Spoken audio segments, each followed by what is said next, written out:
అమ్మను మించి దైవమున్నదా, ఆత్మను మించి అర్థమున్నదా? అమ్మను మించి దైవమున్నదా, ఆత్మను మించి అర్థమున్నదా? జగమే పలికే శాశ్వత సత్యమిదే, అందరినీ కనే శక్తి అమ్మ ఒక్కతే.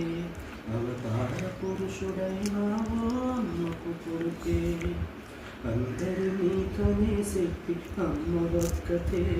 అవతార పురుషుడైనావో అమ్మకు కొడుకే.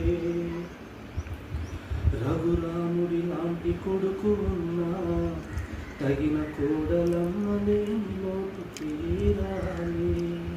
సుగుణ రాసి సీతలాగా తాను కోటి ఉగాదులే నా గడపకు తేవాలి.